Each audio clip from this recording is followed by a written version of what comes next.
lay out your vision for an America that deeply resonates with me, Equality America. Yeah, I call it Equal America. And the phrase popped into my head so last year, I was trapped like a lot of people and couldn't report and couldn't travel. And so I was reading Tocqueville or rereading Tocqueville. And there's just no doubt Tocqueville saw equality, the desire for equality, for social equality, equality of status as the characteristic that made Americans distinct. And it was kind of a relief almost to hear that we have a national trait, because these four narratives and all the ways in which we talk about each other suggest that we're just alien species to one another, that you leave New York City and drive upstate an hour or two and suddenly you're in a foreign country. Whereas when you think of equality and the passion for it, for the desire to be as good as everyone else, I think that still holds. And it's the source of a lot of conflict when it doesn't have an outlet or it isn't answered in social conditions. I see it as behind a lot of the fights and conflict among the four Americas, which is the inequality is behind a lot of it. And so I'm not totally persuaded by it, but right now, Equal America would be my dream of how we can begin to both improve material conditions and also govern ourselves again, because the two are related. In Tocqueville, self-government, free institutions depend on that sense of shared citizenship that comes from equality. There are countries where a permanent subordinate class could exist and still have social peace, but I don't think that's possible. It's not America. So that's why self-government and the skills and habits that it requires depends on that feeling of the possibility of being equal. So those are my two keywords, equality and self-government. So sorry to talk so much, but you asked the big. No, it's good.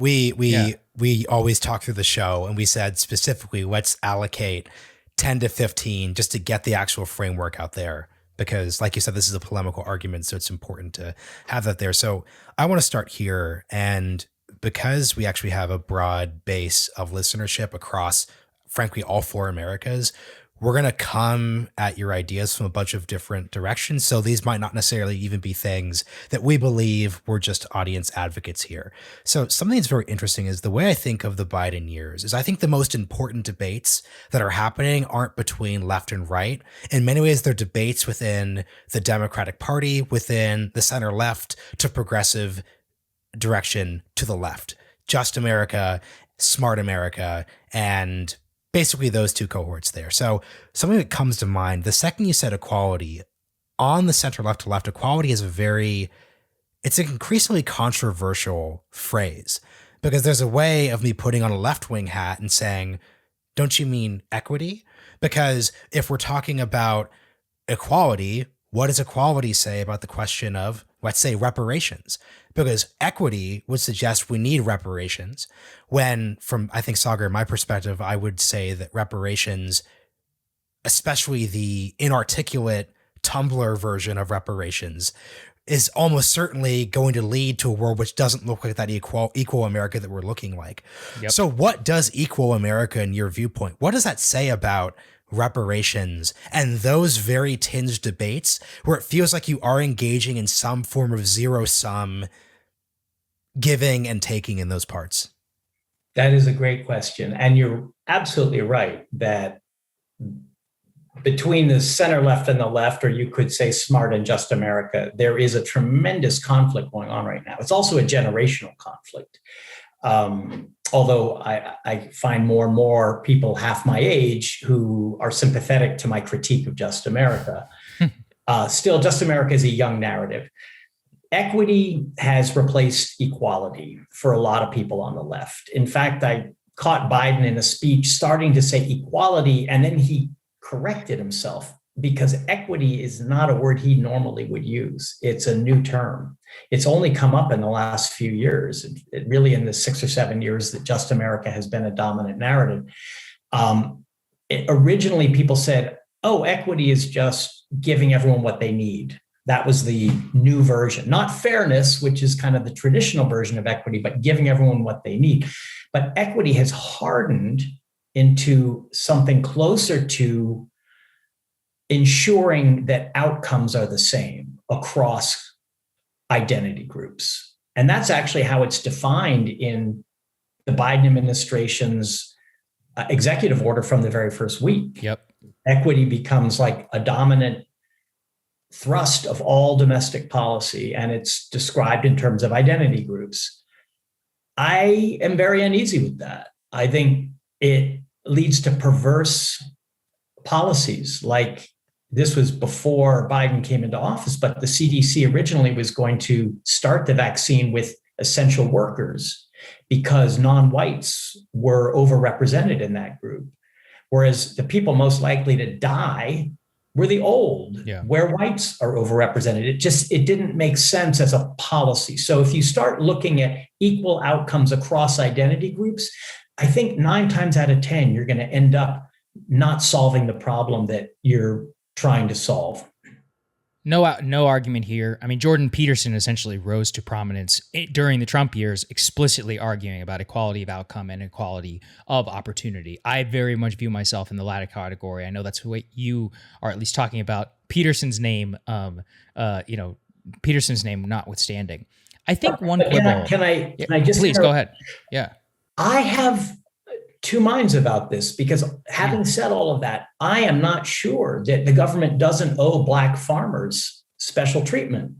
They have been systematically discriminated against and dispossessed for decades and decades by the USDA and by state governments and by their white neighbors. And so is it really any idea of fairness to say, okay, now we're going to start treating all farmers the same? And so when Biden put extra money in his COVID relief bill for Black farmers, part of me thought, yeah, that may be reparations, but there's such a direct line of discrimination and unfairness that something has to be done like this. Of course, now it's facing legal challenges and a lot of resentment from white farmers, and that's the downside of any effort at reparations. You're going to create problems.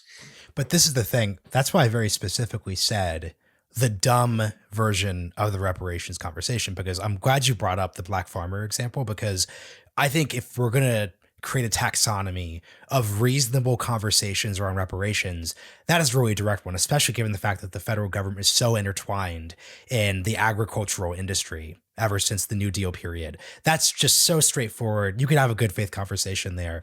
Where I get frustrated, and this has come up in a few of your other podcast appearances, I am frustrated by the inability to have a more broadly honest conversation around these topics, by which I do not think the equity conversation leads us to. So, for example, I think within the equal framework, you can have a fair-minded conversation about Black farmers who still own their land and still have these different bits. But I don't think, if you're looking at the distribution of vaccines, I think there were cases in, for example, the city of Oakland where we're experimenting with UBI programs, and you had organizations saying they were going to give it to Black people and not. And once again, this isn't the government, so like try not to own me, listeners. It was that was city government. But there was city government, but a nonprofit was funding it, so it's complicated. So once again, we're talking about the idea here. I think equity leads to really dangerous conversations that, once again, aren't even productive. So I think that's just what I want to just highlight there is that equity doesn't lead, I think, to a reasonable conversations around reparations post 1865. I just saw that Mr. Johnson, he founded BET, the first Black billionaire. He was talking about how he favors like complete reparations for Black people, and that's a conversation. But I think what's so useful about your book and the framework here is how do we think through these problems in a way that's constructive? And I don't think equity leads to a helpful outcome around reparations. But Saagar, please come in.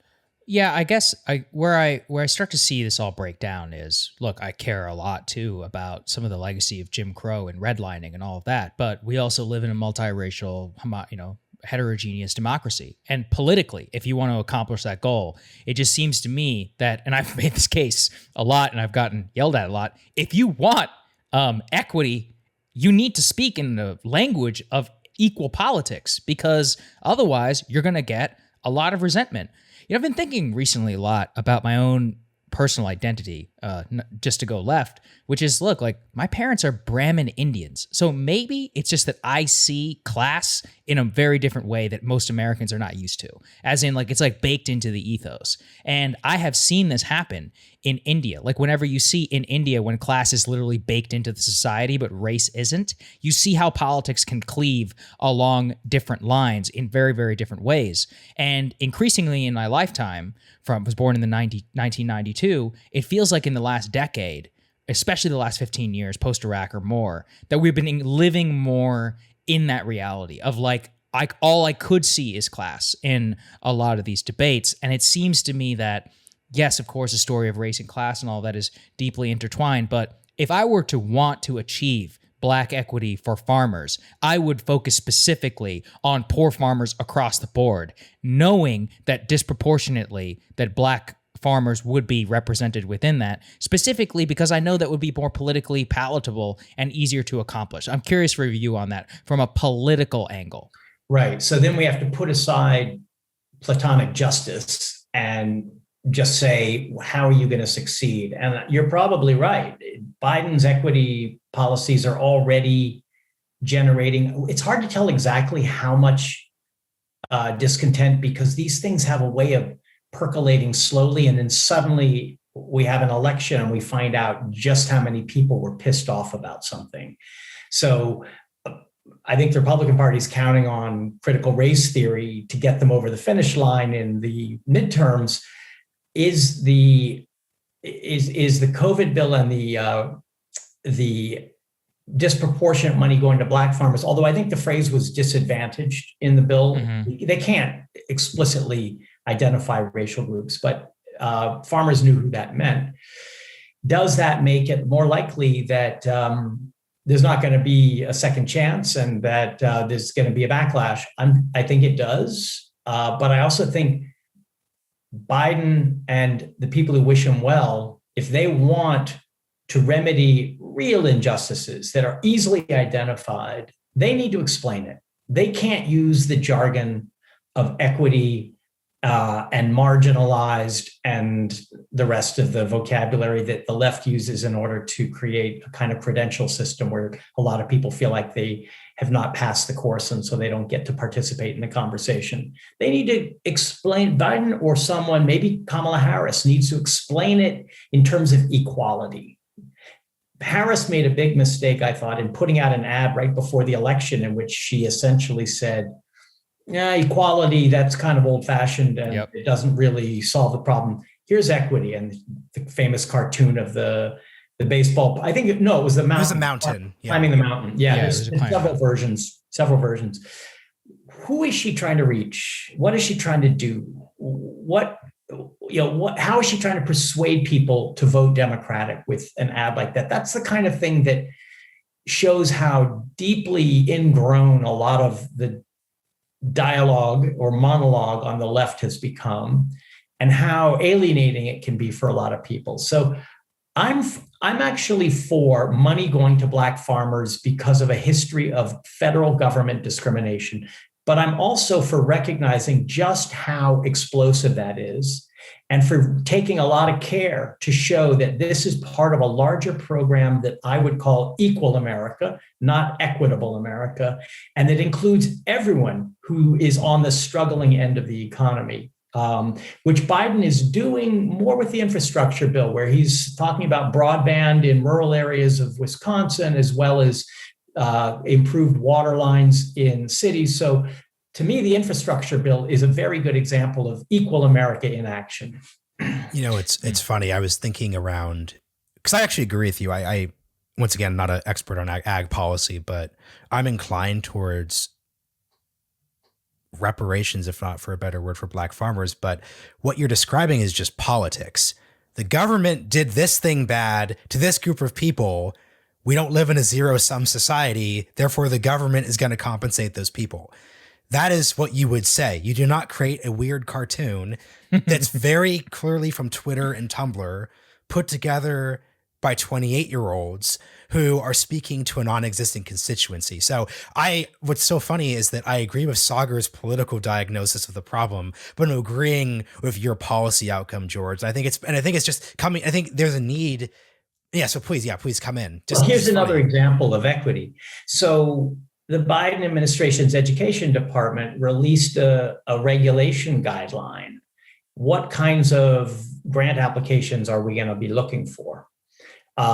And it was equity. Equity was the key word in the guidelines. What did they mean by it? They meant the 1619 Project and Ibram Kendi, who has used equity as kind of the catch-all remedy for racism.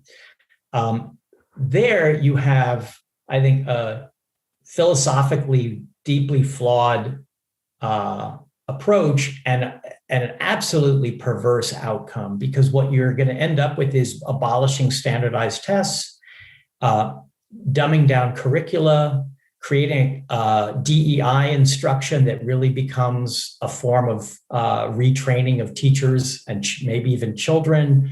And in the end, you are not going to create equal opportunity in education. Everyone is going to get a slightly, or maybe much more than slightly, worse education than they got before.